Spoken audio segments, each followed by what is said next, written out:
नमस्कार दोस्तों।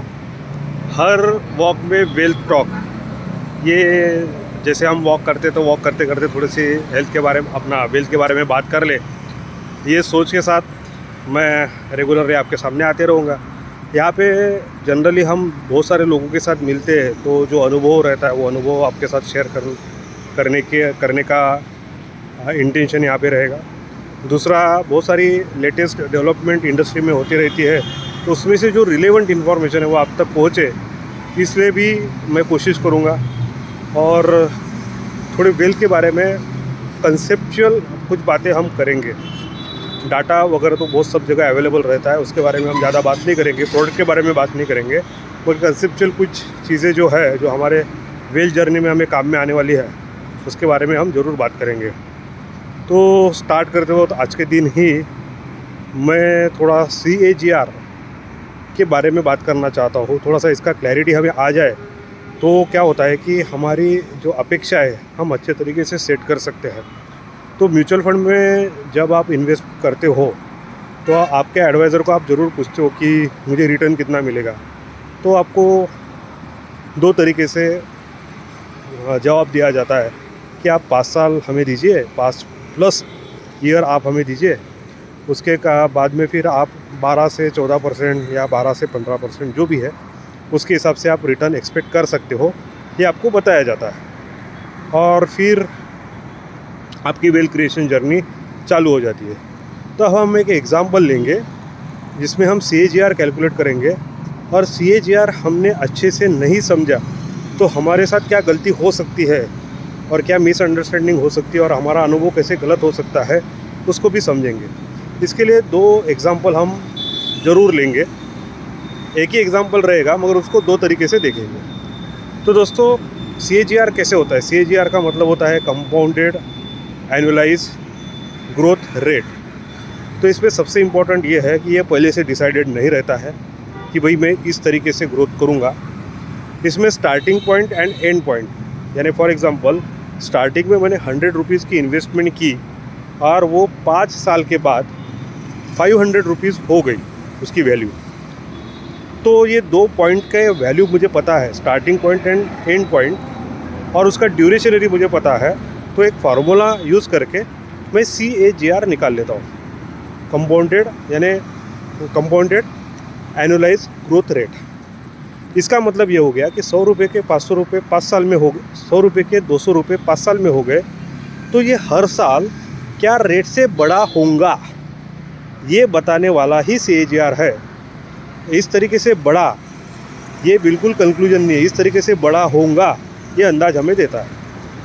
अब दोस्तों, ये 100 रुपये के 200 रुपये 5 साल में हो गए, तो ये 5 साल में इसका ट्रैवल पाथ कैसे था वो जानना हमें ज़रूरी है। 2 तरीके से हम समझेंगे। ऐसा भी हो सकता है 100 रुपये के 200 रुपये 5 साल में हुए, मगर पहले साल ये माइनस, यानी पहले साल ये 50 रुपीज़ हो गया होगा, उसके अगले साल 100 रुपीज़ हो गया होगा, उसके अगले साल 75 रुपीज़ हो गया होगा, उसके अगले साल 150 रुपीज़ हो गया होगा, उसके अगले साल 200 रुपीज़ हो गया होगा। ये भी पॉसिबिलिटी है। मगर अल्टीमेटली 5 साल में मुझे CAGR निकालना है, तो 5 साल पहले की वैल्यू और 5 साल के एंड में क्या वैल्यू है वो मेरे लिए इम्पोर्टेंट है। बीच में क्या होता है उससे मुझे कोई मतलब नहीं है। अब ये इतना इम्पोर्टेंट क्यों है, तो इसको हम कैलकुलेट करना चालू कर देते हैं। सपोज़ 100 रुपीज़ मैंने फर्स्ट ईयर इन्वेस्ट किया ज़ीरोथ लेवल पे, पहले साल उसकी वैल्यू 50 हो गई, यानी मुझे -50% रिटर्न मिला। तो 1 साल का रिटर्न मैं निकालता हूँ तो नेचुरली वो -50% रिटर्न मुझे मिला, ये हम कंक्लूड करेंगे। CAGR रिटर्न 1 साल का यदि निकालते हैं तो starting point 100 rupees, and point 50 rupees, इसका CAGR भी निकालेंगे तो -50% ही आएगा। आगे बढ़ते हैं, अगले साल ये 50 रुपीज़ के 100 रुपीज़ फिर हो गए, तो 1 साल का रिटर्न 100% हो जाता है, क्योंकि उसने 50 से 100 रुपीज़ किया तो वो 100% हो गया। मगर मेरी इन्वेस्टमेंट तो 2 साल पहले की है, तो 2 साल का CAGR रिटर्न यदि मैं निकालता हूँ तो मेरे लिए स्टार्टिंग वैल्यू 100 रुपीज़ हो गई, 2 साल के बाद की वैल्यू भी 100 रुपीज़ हो गई। तो मुझे CAGR कितना मिला, फार्मूला में मैं डालूँगा तो मुझे 0% CAGR मिला। अब यहाँ पे क्या होता है, हम रिसेंट डाटा देखते हैं, 1 साल का रिटर्न देखते हैं, 1 साल का रिटर्न हमें दिखता है अरे बाप रे 100% रिटर्न आ गया, तो ये इन्वेस्टमेंट सही है। मगर CAGR रिटर्न कितना है? 0 है। अब उसके बाद में तीसरे साल ये 75 हो जाता है, तो एक साल का रिटर्न यदि हम निकालते हैं तो -25% दिखता है, क्योंकि 100 से वो 75 पे गया। मगर मेरी इन्वेस्टमेंट तो पहले से चल रही है, तो मेरी इन्वेस्टमेंट 3 साल की हो गई, तो स्टार्टिंग पॉइंट 100 रुपये हो गया, एंड पॉइंट 75 रुपीज़ हो गया, और ये इसका CAGR यदि मैं निकालता हूँ तो ये -9% आता है। उसके अगले साल ये 75 रुपीज़ का सपोज 150 रुपीज़ हो जाता है, तो साल का रिटर्न कितना हो गया? अगेन 75 टू 150 100 रुपीज़ हो गया, 100% हो गया। मगर CAGR रिटर्न यदि मैं निकालता हूँ, CAGR रिटर्न कैसे?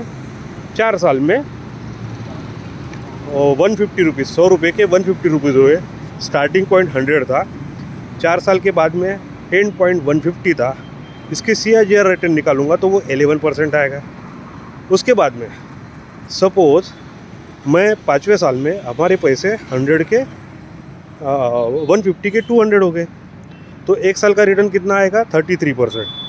बट मेरी इन्वेस्टमेंट तो 5 साल की हो गई, तो 5 साल के लिए स्टार्टिंग पॉइंट 100 एंड पॉइंट 200, इसका CAGR रिटर्न निकालूंगा मैं तो वो 14.5 या 15 के आसपास आ जाएगा।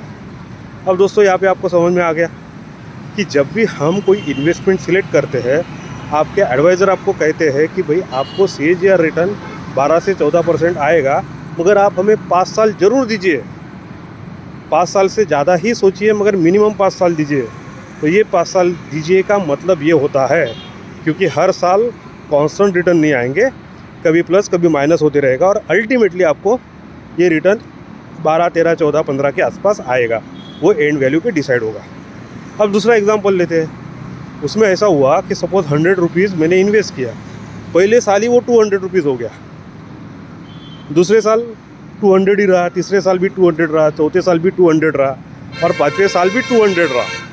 तो जब मैं 5 ईयर का CAGR कैलकुलेट करता हूँ तो अल्टीमेट मुझे 14.5 से 15% ही मिला। मगर पहले साल यदि मैं देखता हूँ तो मुझे तो 100% रिटर्न आ गए भाई, एब्सोल्यूट रिटर्न, एक साल के रिटर्न, और CAGR निकालूंगा तो वो भी 100% आ गया। दूसरे साल में देखता हूँ तो ये 200 के 200 ही रहते हैं, एक साल का रिटर्न में देखूंगा तो 0, मगर CAGR रिटर्न निकालूंगा तो मुझे लगता है 40% के आसपास वो रिटर्न आ जाएगा। उसके बाद में फिर 200 का 200 ही रहा, अगले साल में साल का रिटर्न कितना हो गया? 0। मगर मेरा तो 3 साल का इन्वेस्टमेंट हुआ, स्टार्टिंग पॉइंट 100 है, एंड पॉइंट 200 है, तो ये रिटर्न CAGR का रिटर्न जनरली आएगा 25% के आसपास। ऐसे ही हम आगे आगे जाएंगे तो चौथे साल तक वो 15-20% पे चला जाएगा, और 5वें साल में अल्टीमेटली वो कितना हो जाएगा? 14.5 या 15% ही हो जाएगा। तो यहाँ पे हम मिसलीड कैसे हो सकते हैं? अरे यार 4 साल हुए, प्रोडक्ट ने कि इन्वेस्टमेंट ने मुझे रिटर्न ही दिया, 0 रिटर्न है, मगर CAGR रिटर्न 14.5 या 15% हो गया। तो दोस्तों यहाँ पे CAGR रिटर्न हमको सही तरीके से समझना ज़रूरी है। यहाँ पे duration is important. CAGR return पहले से डिसाइड नहीं होता है, एंड वैल्यू पता चलने के बाद मैं CAGR रिटर्न निकालता हूँ और निकाल सकता हूँ। तो अब आप ये भी कहेंगे कि यार ये तो गड़बड़ है, मैं कोई प्रोडक्ट सेलेक्ट करूँगा तो ये CAGR रिटर्न देखूँगा, या 1 साल का रिटर्न देखूँगा, या 2 साल का रिटर्न देखूँगा, तो यार गड़बड़ है ये, क्योंकि बीच की जर्नी है। ये जो जर्नी है, ये जर्नी कोई सेफ जर्नी नहीं लग रही भैया, यार कांस्टेंट नहीं लग रही है, या ये जर्नी में थोड़ा सा डर लगने लगा है। तो इसलिए इन्वेस्टमेंट सेलेक्ट करते वक्त दूसरे कुछ तरीके हैं, वो भी हम ज़रूर समझेंगे। मगर आज हमें ये समझना है कि CAGR रिटर्न जो आपके एडवाइज़र आपको बोलते हैं कि हम करीब करीब इतना रिटर्न देंगे, मगर कम से कम 5 साल हमें दीजिए, तो उसके पीछे का लॉजिक हमें समझ में आया होगा। तो ऐसे ही अलग अलग टॉपिक, अलग अलग डिस्कशन हम आपके सामने लेके आएंगे, और रिलेवेंट इन्फॉर्मेशन आपके सामने लेके आने की कोशिश करेंगे। यदि आपको ये इन्फॉर्मेशन सही लगी तो ज़रूर अप्रिशिएट करिए। इसमें कोई और लेटेस्ट इन्फॉर्मेशन आप जानना चाहते हो तो उसके बारे में बताइए, वो आपके पास लेके आने की हम ज़रूर कोशिश करेंगे, और वो इजी वर्ड में लेके आएंगे, ये भी हम कोशिश करेंगे। Do contact us. Thank you. If you want to start your wealth creation journey. Bye.